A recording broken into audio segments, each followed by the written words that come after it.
안녕하세요. 만나서 반갑습니다. 역사가 김영준입니다. 태정실록 제15부 민씨 가문의 몰락이라는 주제를 가지고 오늘 여러분과 함께 할 겁니다. 1408년 9월 태종의 장인인 민제가 향년 70세의 나이로 세상을 떠나게 됩니다. 사실 돌이켜 생각을 해보면요. 민제는 엄밀히 말해서 고려시대 사람이에요.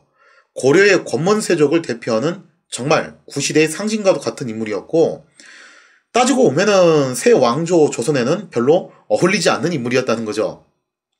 그래서 심하게 보면은 숙청을 당했어야 될 사람이고, 아니면 권력에서 좀 배제가 됐어야 될 사람이었는데, 그런데 흥미롭게도 민제는 새 왕조 조선에서도 상당한 부귀영화를 누렸다라는 거죠. 그 이유가 뭐였냐? 딱 하나밖에 없습니다. 순전 사위가 바로 태종이었다는 거예요.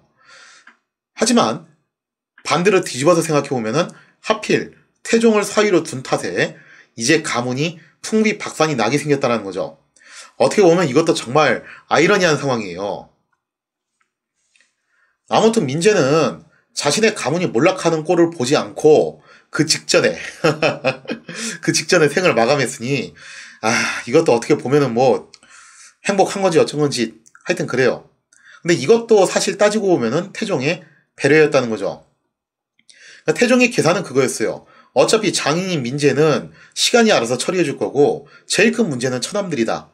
그럼 처남들은 언제 처단을 할 것이냐 했을 때 당장 잡아다가 족치고 싶었겠지만 장인인 민제의 얼굴을 봐서 민제가 자연사할 때까지 기다려준 거예요.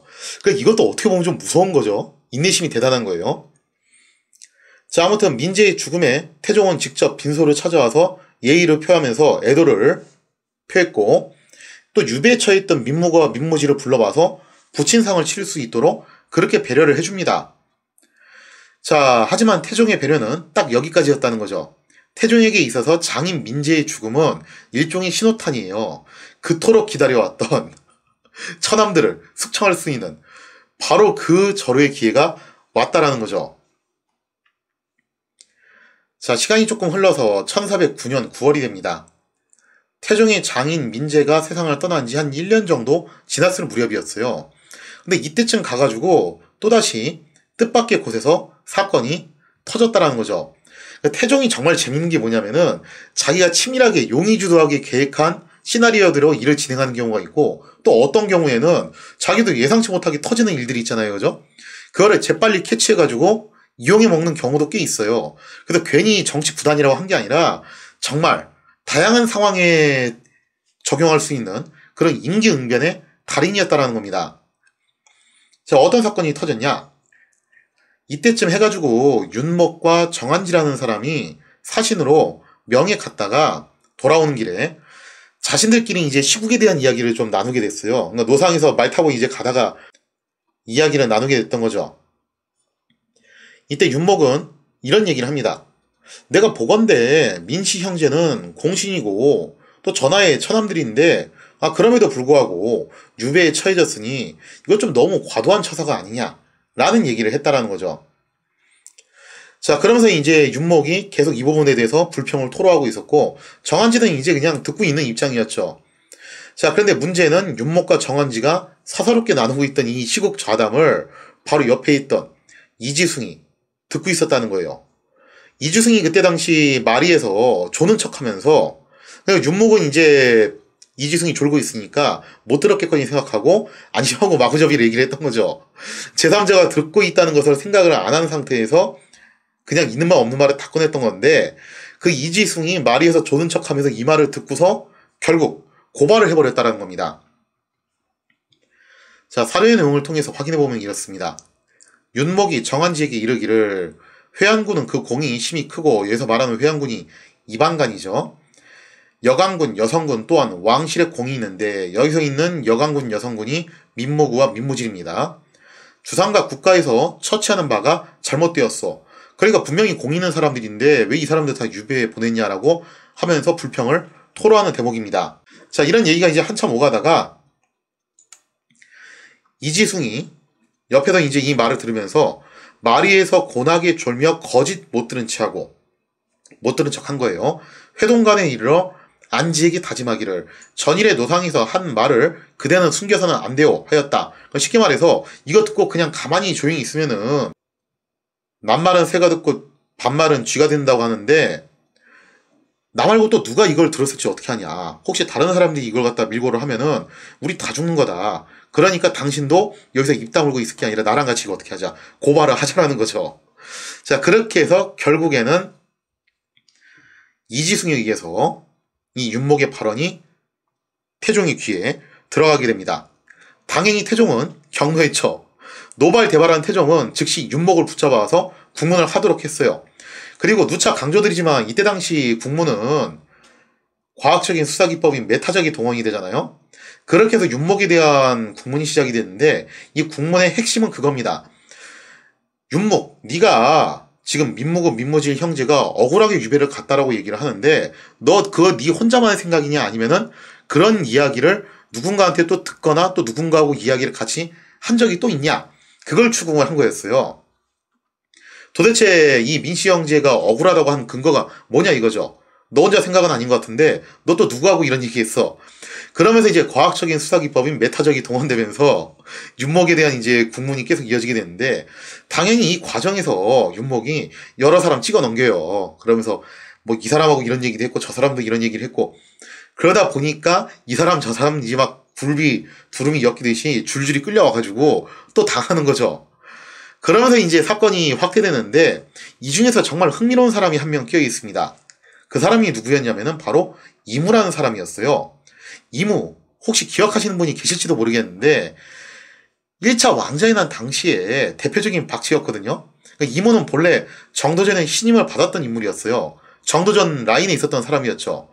그래서 이방원 측에 있었던 사람들도 다 이무를 정도전 라인으로 보고 원래는 이무를 발견하는 즉시 죽이려고 그랬어요. 그런데 태종이 그걸 막습니다. 왜 막냐면은 알고 봤더니 이무가 정도전 라인인 척 하면서 사실은 태종 측에다 정보를 계속 제공해줬던 인물이었다는 거예요. 자, 그래서 이 공로를 통해서 나중에 이제 이무가 태종 치하에서도 꽤 이제 승승장구를 하게 되는데 문제가 뭐냐면요. 이무가 묘한 행동을 한 가지 하게 돼요. 1차 왕자의 난이 일어났던 당시에 이무가 중간에 화살을 한 발 맞습니다. 그래서 그거를 핑계를 대요. 제가 지금 화살을 한 발 맞아가지고 지금 컨디션이 너무 안 좋아서 그러는데 잠깐 좀 후방으로 빠져서 쉬면 안 되겠습니까? 그러자 이제 당시 태종도 이무가 화살을 맞은 게 또 사실이니까 그러면 잠깐 후방으로 빠져서 쉬라는 거예요. 그런데 이때 이무가 사실 어떤 행동을 한 거냐면은 후방으로 빠진 다음에 정병군이 이길지 정도전이 이길지를 갖다가 가늠을 하고 있었다는 거죠. 그러다가 정병군의 승리가 좀 확실해지자 그제서야 다시 나타나가지고 합류를 했다라는 겁니다. 자, 그래서 이무는 정변 당일날 태종 측에 붙기는 했지만 적극적인 협조는 하지 않았고 심지어 어느 쪽이 이길지 가늠했던 박쥐 같은 행동을 했던 전력이 있는 인물이었어요. 그래서 이무가 최종적으로 자신의 편을 들긴 했지만 태종도 알죠. 그래서 이무의 이러한 태도를 상당히 좀 괘씸하게 생각하고 있었던 모양이에요. 그러나 어쨌든 최종적으로 자기 편을 들었고 또 이무가 나름의 그 이후에 기여한 바가 있었기 때문에 그거를 이제 감안해가지고 계속 대우를 해줬던 건데 그런 이무가 윤목을 국문하는 과정에서 걸려 나온 겁니다. 태종이 얼마나 좋았겠어요, 여기서, 그죠? 드디어 저 괘씸한 놈, 여기서 손을 봐주는구나. 자, 그래서 이제 태종이 기다렸던 듯이 얘기를 해요. 내 이럴 줄 알았다. 저 박쥐 같은 변절적 이무가 이번에는 민씨 형제들한테 붙어가지고 사직을 배반하려고 했던 것이 아니냐면서 몰아붙였다라는 거예요. 자, 그래서 더 나아가서 이제 어떤 얘기까지 하냐면은 예전에 민씨 형제가 여러 왕자들을 갖다 제거하고 어린 세자를 세워서 권세를 휘두르려고 했던 적이 있었는데 사실 그 죄목으로 이제 귀향을 간 거잖아요. 그것도 따지고 보면은 누가 꾸며낸 책략이다. 이무가 꾸며낸 책략이다라고 주장을 하기 시작을 했다라는 겁니다.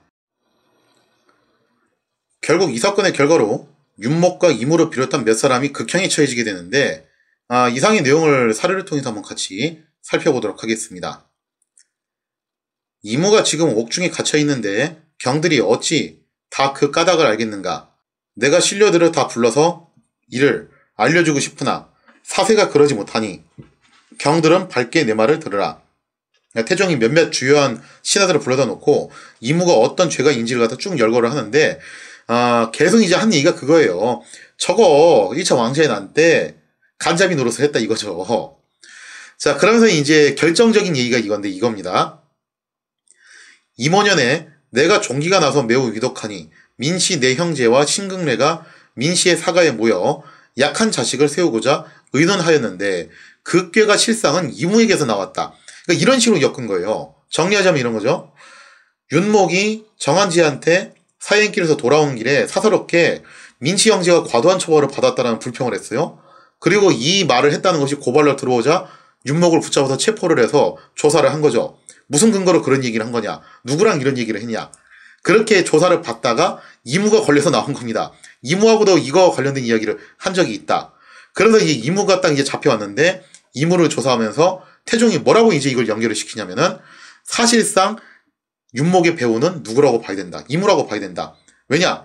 이무가 민씨 형제들을 부추겨가지고 민씨 형제가 세자를 휘어잡고 나머지 왕자들을 제거하면서 권세로 휘두르도록 그렇게 유도한 인물이다 라고 했다라는 거예요. 그리고 이무는 이미 예전에 정도전을 배신한 전력이 있는 인물이고 한 번 배신한 놈은 두 번 배신할 수도 있는 거 아니냐 이거예요. 거기다가 1차 왕자의 난 때도 간잡이 활동을 하는 그런 좋지 못한 인물이라는 거죠. 그런 인간성을 가진 사람이니까 이번에 이런 짓 하는 것도 당연한 거 아니냐 이거예요. 뭔가 논리가 되는 것 같으면서도 안 되는 것처럼 그렇게 참 묘하게 엮어버리는데, 자, 이런 식으로 이제 이무를 통해서 민씨 형제의 죄를 한 단계 더 업그레이드 시키는데 성공을 하게 됩니다. 자, 윤목 사건으로 인해서 민무가 민무질은 결국 제주도로 유배를 가게 돼요. 다들 아시다시피 제주도로 유배를 갔다는 것은 더 이상 뭐 유배를 갈 데도 없다라는 거죠. 즉, 이거 다음 단계는 이젠 죽음이에요. 이제 민씨 형제는 살아도 더 이상 산목숨이 아니었습니다. 처음 이화의 탄핵으로 유배를 떠난 지도 3년이 지났건만 복권은커녕 오히려 날이 갈수록 처벌 수위는 높아져만 갔고 이제 제주도까지 유배를 온 이상 더 이상 받을 처벌이라고는 하나뿐이 없었죠. 그거는 이제 사형밖에 없는 거예요. 자, 민씨 형제는 어떻게 보면 참 그럴 거예요. 너무나 잘난 매형, 그 잘난 매형을 둔 덕분에 자기들이 이 지위까지 올라온 게 맞아요. 그래서 잘난 매형이었던 태종에게 모든 걸 걸었죠. 그래서 매형이 승리하면은 모든 걸 얻고 모든 걸 누릴 거라고 생각을 했지만 결국 그들을 기다리고 있었던 것은 재행무상의 칼바람 뿐이었다는 거예요. 어떻게 생각해보면은 죽음이 그냥 좀 연장됐을 뿐이지 결말은 결국 이렇게 비극적으로 끝났던 거 아니었겠냐. 매형이 성공했던, 매형이 실패했던 결국 우리 집안은 이렇게 아장날 운명이 아니었겠냐. 아마 그런 자조 섞인 생각도 했을 법도 해요. 자, 1410년 3월 10일이 됐습니다. 민씨 형제가 제주도에서 피말리는 하루를 보내고 있을 무렵 조정에서는 매일같이 민씨 형제들을 처단해야 된다고 아우성이었다라는 거죠. 이제 경쟁적으로 이 얘기를 하는 거예요, 서로. 심지어 세자인 이제까지 나서가지고 이미 모든 백관들이 처벌을 원하니까 이를 속히 행해야 된다고 주장을 하게 됩니다. 이걸 보면요, 세자가 나중에 술과 여자로 좀 신세를 망치긴 하는데 그걸 떠나서 본질적으로 정치 감각이 있는 인물이에요. 왜냐하면 세자 입장에서는 사실 좀 되게 묘한 상황이에요. 삼촌들이 처벌을 받은 이유가 뭐냐 이거죠. 그 수많은 이유 중에서 하나가 뭐냐면은 이게 공식적인 건 아니지만 태종은 그런 인식을 갖고 있었다는 거예요. 세자가 어린 시절부터 처가댁에서 살았기 때문에 당연히 삼촌들하고도 친하게 지냈을 것이고 그래서 그 친분을 이용해서 세자가 왕이 됐을 때 삼촌들이 전횡을 일삼으면 어떻게 하냐. 그런 우려가 상당히 있었다는 거죠. 근데 세자도 이걸 간파한 거예요. 그래서 세자가 여기서 만약에 내가 삼촌들하고 계속 친하다는 걸 보여주면은 나도 위험하겠다라는 거를 바로 째까닥 감지를 합니다. 그래서 여기서 손절하는 방향으로 가는 거예요. 자, 그렇게 해서 세자까지 나서서 청원을 하니까 태종 여기서 짐짓 야단을 칩니다. 세자는 대체 왜 이런 일에 끼어든 거냐? 라고 말을 하는데 여기서 이제 하류는 또 뭐라고 이제 맞서냐면은 아니 전하 이게 당연히 종묘서적과 관련된 일인데 세자가 염려하는 것은 지극히 당연한 거 아닙니까? 라고 맞섰다라는 거예요. 자, 이렇게 조정의 모든 백관들 뿐만 아니라 나라의 국본인 세자까지 나서서 민씨 형제의 처벌을 강력하게 주장을 하게 됐다는 거죠. 그러면서 상황이 한껏 무르익게 돼요. 자, 여기에 대해서 태종은 계속 밀당을 시도를 합니다. 내가 몇 해를 두고서 쉽게 결정을 못했던 것은 전부 인정상 문제였는데 지금이라고 해서 어떻게 쉽게 결론을 내리겠냐. 나 이거 참아 못하겠다 하면서 잠옷 괴로워하는 모습을 보여준다는 거죠. 예전에 2차 왕제는 당시에도 태종이 당장 지금 군대를 소집해가지고 이방간의 군대를 진압하러 가야 되잖아요. 그 와중에서는 나는 이거 못한다, 갑옷 못 입겠다, 말을 못하겠다 그러면서 엄청난 쇼를 보여줬는데 그와 유사한 행동을 여기서도 또 하는 겁니다.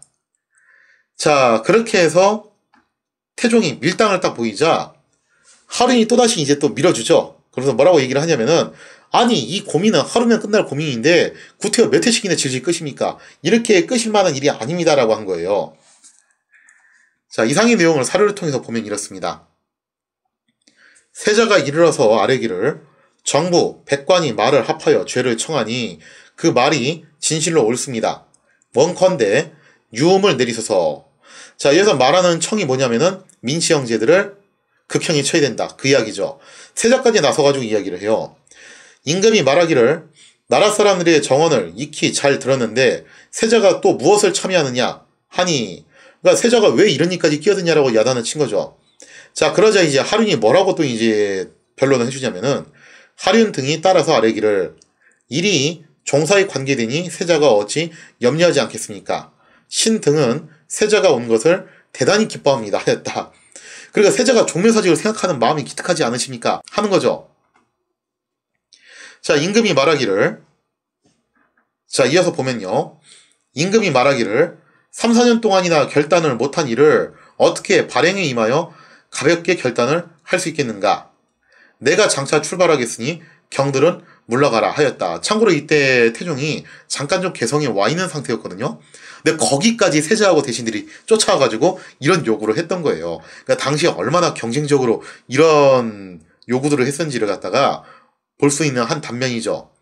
자, 그러자 이제 다시 아뢰기를 하륜이 뭐라고 하냐면은 이 일은 하루 종일 걸리지 않고 결단할 수 있는 것인데 어찌하여 4년이나 미뤄오십니까 하였다. 하면서 지금 빨리 결단하십시오. 계속 이제 태종과 신하들 사이에서 밀고 당기는 모습이 연출이 되고 있죠. 자, 이렇게 해서 한양으로 돌아온 태종. 근데 여기까지 해서 신하들이 졸졸졸 따라오면서 계속 민씨 형제들을 차단해야 된다 주장을 하기 시작합니다.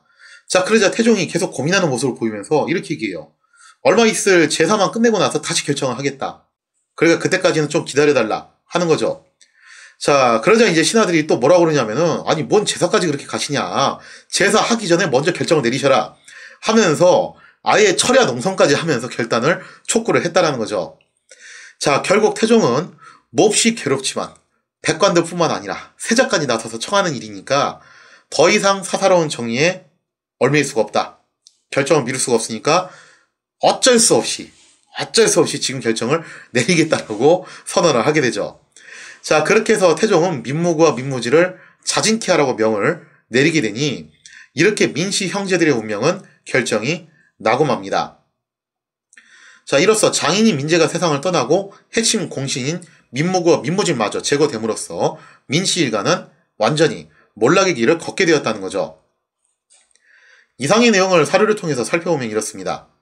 임금이 말하기를 내가 이 일을 결단하지 못한 것은 아녀자의 작은 정으로 국가의 마음을 상할까 두려워하면서였다. 쉽게 말해서 인정상이란 얘기죠. 그걸 좀 이제 어렵게 비유를 한 건데 내가 차마 그래도 처남들인데 어떻게 그렇게 쉽게 죽음을 내릴 수가 있냐 그 뜻이에요. 이때 밤이 이미 이경이나 되었다. 성민 등이 혹은 서고 혹은 앉아서 기다렸다. 그러니까 신하들이 철야 농성까지 하면서 계속 결단을 촉구하는 겁니다. 그러다 최종적으로 결론을 내리죠. 다음날 이제 날이 밝고 난 다음에 태종이 뭐라고 하냐? 이에 순금사 혹은 이승직, 형조 정랑, 김자서를 보내 제주에 가서 민무구 민무질에게 자진해 죽게 하였다. 그러니까 마지막 배려를 해줘요. 자진해라. 라면서 이제 명령을 내림으로써 결국 민무구와 민무질을 숙청을 하는데 성공을 하게 됩니다. 자, 이상의 사건들을 돌이켜보면요. 정말 무서운 부분이 한두 가지가 아니에요. 태종의 민씨가문 숙청은 실로 정교하고도 치밀했죠. 그리고 장기간에 걸친 프로젝트예요. 인내심이 정말 대단한 건데 태종은요. 짐짓 자신의 부덕함 때문에 재앙이 자주 일어난다면서 선의를 하겠다는 소동을 일으킵니다. 사실 이때 태종이 가장 원했던 시나리오는 이거였을 거예요. 내가 선의를 한다고 했을 때 민씨 형제가 여기에 대해서 적극적으로 찬성하는 입장을 보인다거나 뭔가 좀 돌발 행동을 하기를 기대를 했던 거죠. 자, 그래서 이때 민씨 가문이 어떻게 행동하는지를 지켜봤는데 아쉽게도 당시 민씨 가문은 태종의 기대하고는 달리 조심스러운 처신을 보였어요. 하지만 중요한 거는 어차피 이겁니다. 어떤 식으로든 꼬투리를 잡는 거였기 때문에 기어코 여기서 표정 관리를 똑바로 못했다는 것을 꼬투리로 잡는데 성공을 했다라는 겁니다. 남들이 슬퍼할 때 홀로 기뻐했고 남들이 기뻐할 때 홀로 실망했다. 뭔가 좀 죄가 있어 보이는 것 같기도 하면서도 이게 또 결정적인 숙청의 사유가 되기는 어렵잖아요.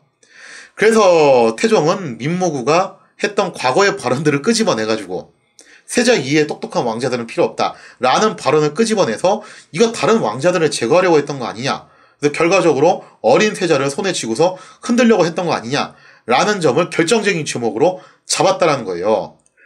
이 죄목이 정말 치명적일 수밖에 없었던 것은 이 죄목은요, 왕비였던 원경호 민씨조차도 도저히 변호해주기 어려운 죄목이에요. 왜냐면은 처남들을 처리할 때 가장 크게 반발할 거는 당연히 왕비잖아요. 근데 왕비도 꼼짝 못하게 만들 수 있는 죄목이 바로 이거라는 거예요. 왜냐면 다른 왕자들도 다 따지고 보면은 민씨의 아들들인데 민씨 입장에서는 이건 정말 괘씸한 행동이잖아요. 그죠? 동생들이 감히 내 아들들을 노려? 자, 이런 식으로 이제 구도를 만들었기 때문에 원경호 민씨조차도 가드를 칠 수 없게끔 만든 데 성공을 했다는 겁니다. 자, 원경호 민씨 당연히 알죠. 이거 함정이라는 거. 설마 내 동생들이 진짜로 내 아들들을 해치려고 저런 말을 했겠냐. 그 말은 왕 계승 구도에 있어서 잡음이 생기는 것을 경계하는 굉장히 보편적인 범죄에서 나왔던 말 아니었냐. 그거 알았어요. 그래서 결국 이제 동생들이 빠져나오기 힘든 함정에 걸렸다는 것을 직감한 원경호 민씨는 어쩔 수 없이 태종한테 이렇게 얘기합니다. 그럼 적어도 부모님이 살아계실 동안만이라도 동생들이 목숨을 부지할 수 있게 해달라 하면서 간청을 하게 됐다는 거죠. 자, 흥미롭게도 태종은 또 이 요청을 들어줘요. 왜냐면 태종 입장에서는 하루라도 빨리 민씨 형제들을 제거하고 싶을 거 아니에요? 그런데도 불구하고 이 요청을 또 시원하게 들어준다는 겁니다. 왜 그러냐? 사실 이 같은 조치 역시 이런 거예요. 태종이 처남인 민씨 형제들을 인정상 많이 봐줬다. 나는 민씨 형제들을 당장 처리할 수도 있지만 그래도 왕비가 저렇게 간청을 하고 있고 또 내 처남이라는 점 때문에 또 연로하신 장인이 살 날이 얼마 남지 않았다는 점 때문에 내가 정말 많이 봐줬다라는 그런 여론을 형성하기 위한 하나의 극적 장치였다는 거예요. 자, 결국 장인인 민재가 세상을 떠나자 태종은 시동을 걸기 시작하죠. 장례 끝나고 대강 이제 분위기가 좀 정리가 되니까 윤목의 국문 사건을 계기로 정말 별것도 아닌 것을 꼬투리를 잡아가지고 민씨 형제들을 제주도로 유배를 보냅니다. 제주도로 보냈다는 것 자체가 뭘 의미하는 거냐면은 사실상 얘들 사형인데 봐줘가지고 제주도로 갔다는 거예요. 그리고 신하들은 이게 뭘 의미하는지 그 메시지를 정확하게 이해하고 있었다는 거죠. 그래서 형식상 백관과 세자의 청원을 빌려가지고 나는 정말 하고 싶지 않았지만 국가의 대계를 위해서 어쩔 수 없이 한다라는 그런 모양새를 만들어서 끝내 민씨 형제들을 제거했다라고 볼 수가 있겠습니다. 이 민씨 형제의 죽음으로 인해서 가장 큰 충격을 받은 것은 당연히 원경호 민씨죠. 자기 동생들이 정말 되도 않게 이렇게 죽은 거잖아요. 따지고 보면은 남편과 동업해가지고 왕자를 차지하였건만 지금 과실은 남편 혼자서 다 독식을 하고 있고 자기한테는 불행만 배당되고 있다는 거예요. 자, 하지만 원경호 민씨의 불행은 아직도 끝나지 않았으니 어쩌겠냐 이거죠. 원경호 민씨의 비극은 앞으로도 계속됩니다. 자, 끝나지 않는 원경호 민씨의 순환, 과연 또 어떤 순환들이 기다리고 있는가, 거기에 대한 이야기를 다음 시간에 이어서 계속하도록 하겠습니다.